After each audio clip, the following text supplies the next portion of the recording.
Hey, what's up everyone? This is Silver Slayer. Welcome back for another video. Today I'm going to be comparing $100 to an ounce of silver.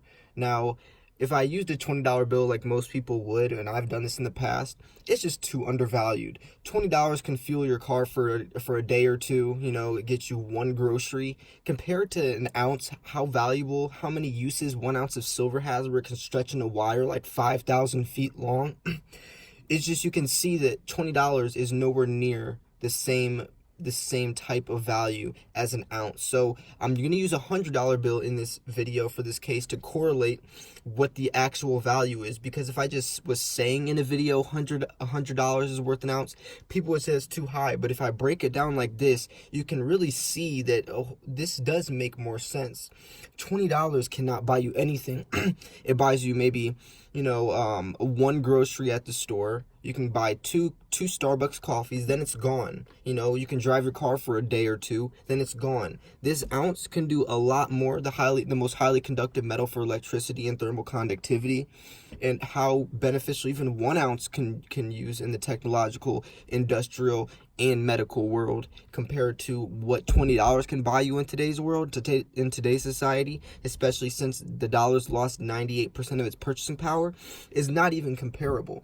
So this video is trying to break down and show you that silver is extremely undervalued. Even if you're thinking about it in your head, it might not seem like that, but if you look at it like this and can break it down, it really does make sense. And I even chose this specific coin for a reason, because I bought this coin for around $20. But this coin in a couple of years will be worth around this much. This is the 2019 Rwanda pig. I have the 2017 rooster I bought for around the same price, around $20 or whatever. And that coin is now 75, 80 bucks. So as you can see, not only is silver beneficial and has potential for its metal content, but these coins can also appreciate in value as well. So let's say I had an ounce of silver that is just going for spot price. It's just its metal content I'm purchasing it for. I stack silver just for the metal content, trying to accumulate the most ounces for as cheap as possible.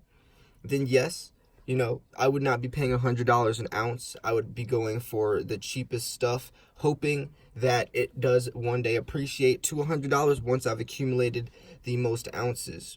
But if you can also say this $100 bill will buy you 6-7 ounces of that coin, and then it appreciates up to whatever X amount is in 20-30 years down the line, or if you're preserving it for wealth, then yes, that's a good purchase. But there's also coins like this that you don't buy it for spot price. You're not buying it for the metal content. You're buying it because in a couple of years, not 20-30 years down the line, a couple 1, 2, 3 years could amount to this. So 20-30 years down the line, who knows what it could be. Silver has that type of fluctuation, that type of potential and opportunity in the metals, where there is different classes that can do different things. And that's also why it is so key to diversify. But there's also people that do look for coins like this. Now, there's definitely certain things you have to look out for, because not every coin is going to perform like this. Now, obviously this coin has a lot of things working for it that most coins don't, as you can tell. But $100 can definitely be your gateway to, even, let's say you purchased 5 of these or 4 of these coins for $100, or you're debating on buying 6 or 7 ounces of American Eagles. Now, most people would say buy the American Eagles, but this coin, if you bought 4 or 5 of these, this coin will make you quadruple the amount in 3 years than an American Eagle would, and that's something to think about. But so going back to the core of the video, though, if we're trying to see what silver's real value is, I made a video 2 days ago talking about silver's real price, and I used 4 different categories. I think the gold to silver ratio, which is really important to think about, because if gold is stagnant at $1,000 and let's say the ratio is 90-1, so that's saying that silver is around like $20 or whatever, then that means that for silver to appreciate or be bullish on it, then gold is going to have to either lower or silver has to go much higher. And in realistic terms in today's society, I feel that gold is always going to be very valuable. It's the royal metal. People use it for many different uses, not even for how beneficial it is in the technological world, but for jewelry, chains, wedding bands, everything. So I think that gold is always going to be around 1,500, if not more. It's not going to go down to $600. There's a market for it. There's demand and there's supply. So I feel like silver is going to have to go up to gold. Gold's not going to go down to silver. Silver is going to have to appreciate. And that does make sense, though, and that is realistic. We see in 2011, silver was almost $50. And you say 8 years ago silver was $50, a lot of people don't even remember that. A lot of people are newer stackers that don't even realize that silver was triple the value it is now, not even a decade ago. And that's something to really to understand, that it's possible, and it's not some far-fetched pipe dream that is never going to happen. It's not always been in the $20 range, So anyways, so if I'm trying to really get a comparable correlation on what the value is, there's the gold to silver ratio.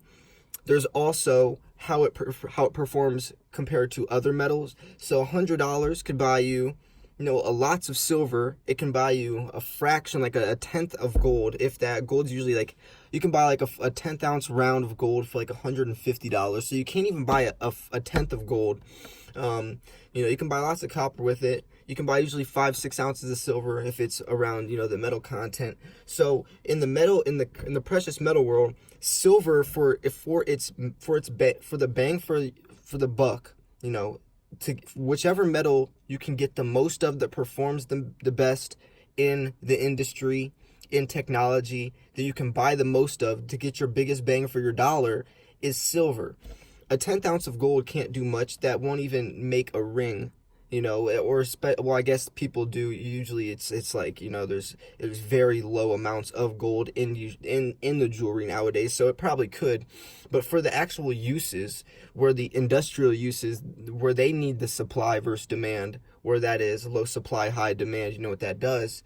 So if you can buy a 10th ounce of gold, 5 or 6 ounces of silver, copper, which copper's everywhere, which would you use? Which has the most opportunity? Which has the most potential? I definitely say silver was. So think on a larger platform, on a larger scale, where these miners, where these big business technological factories that are using these precious metals in their electronics because they perform so well, because there's no other metal or any other type of material that they found yet that performs at the same rate for the same price or as cheap as these metals do. If you think of it as a larger scale, as a larger scale type of ideal, you can really see how beneficial it is. If you're buying silver for $20 an ounce and you're saying that's too high, think of it like that, where it's extremely, extremely low. Buying this coin for $22 and seeing it appreciate triple its value in 3 years. What other metal does that? What other asset does that? Unless you're looking at it as a collector or as someone who sees it as an opportunity like that. If you're looking at mintage numbers, if you're looking at the rarity, if you're looking at, does this coin's design stay the same every year? Does it change? What mint does it? Is there any privy marks? How collectible is this coin? Are people buying it? Most other assets don't have that factor, don't have that mind state behind it. So there's no lust to collect, to strive for that asset. It's all monetary, strictly fiat currency profits versus margin, marginalizing your profits, gains, and potential, where silver has a much more diverse type of hobbyist collector mind state behind it, which can also appreciate the value. Not even talking about just the monetary sense. That's why I say a lot of people that buy silver just to make money, don't really care about the designs or the history or the artwork behind these coins. They look at it strictly as numbers, and that that's good for that, if that's how you stack, then that's good for you. But there's also a lot more opportunity and beneficial, sense behind it. But anyways, back to the video. When I made that video the other day talking about silver's real price, I said if gold is going to stay around $1,000, I think silver should at least be $40-50 as its natural price, and that's me lowballing it. I'm not saying silver's going to be $100. I'm not saying it's going to, but I'm saying it should. If you're looking at the real charts where it's coming out the ground 9-to-1 compared to gold, if you're looking at the historical charts of the gold to silver ratio at 40-to-1. But there's also another factor I pointed out in that video.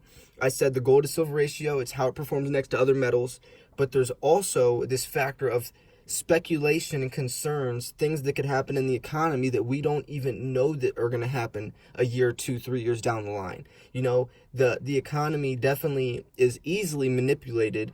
A lot of speculation, a lot of fear in it. And if people hear something like when JP Morgan said Bitcoin was a scam, everyone dumped their Bitcoin and sold because they were scared out of fear. Same thing could happen with silver, but I feel like silver is a little bit stronger because there is industrial technological use where people actually need it. There is a demand there regardless of the price. No matter if silver goes to $100, people are still going to need it.